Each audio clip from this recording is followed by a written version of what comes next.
There's some really great leadership, business, and time management books out there, and there are some pretty bad ones. In between, there are a few books that have a very useful key message, but which perhaps didn't need to be made into an entire book. You've probably come across some of these yourself. I think I would put Eat That Frog by Brian Tracy into this group. It's very short, under 150 pages, but the really valuable parts of the book could probably have been expressed very nicely in just 5 pages or a 4-minute video.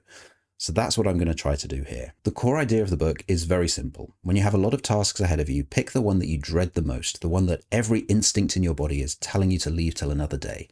And in the metaphor of this book, that task is a frog that you need to eat. Furthermore, if you have a bunch of frogs in front of you, start each day by picking out the biggest, ugliest frog and eat that one. This is not a new idea. It was apparently originally said by Mark Twain. He's supposed to have either said, "If it's your job to eat a frog, it's best to do it first thing in the morning. And if it's your job to eat 2 frogs, it's best to eat the biggest one first." Or according to some sources, he said, "Eat a live frog first thing in the morning and nothing worse will happen to you the rest of the day." So actually it turns out you don't even need 5 pages. A sentence or 2 is enough to get across the idea. And whether it was Mark Twain or someone else who came up with this idea, I think it can be really helpful.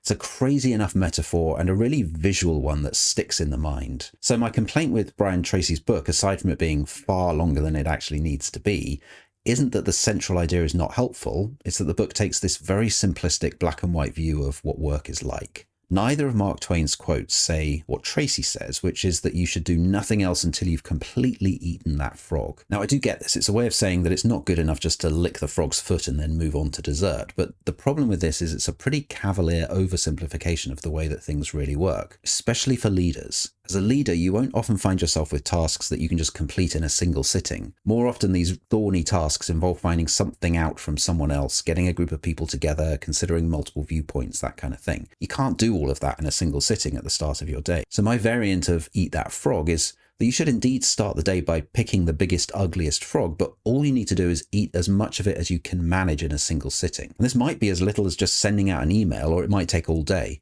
The point is not that you have to completely finish it, but that you can't just leave the frog untouched. If you're anything like me, then right now on your to-do list, there's at least one item that you know you need to do, but you haven't started it yet and you kind of don't want to. That's your frog. And if you tell yourself you can't do anything else until you've completely eaten that frog, totally finished that task, it's likely that that's going to seem too daunting and you just won't start it. But if you'd allow me to mix my horrible metaphors a bit, if the ball is in your court and you can hit the ball back into someone else's court, that's a win, and you can move on to something else. Now, just to be clear, I'm not suggesting that you should be passing the buck, but rather that most of the time, as a leader, the hardest, messiest, gnarliest tasks are the ones that require you to get input, advice, opinions, and information from other people. And eventually, there's going to be some final wrap-up task that you can do, maybe in a single sitting, but before that, you probably have a series of tasks that involve emails, meetings, and other interactions.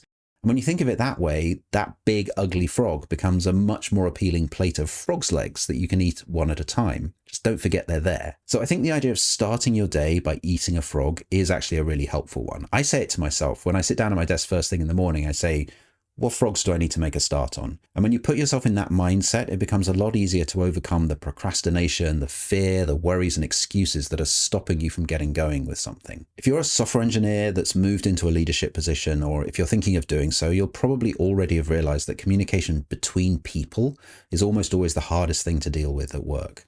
This is the core message behind the video that's on screen now. Check it out if you want to find out more. And if you found this video useful, please do click the like button and subscribe to my channel so you don't miss out on my future videos.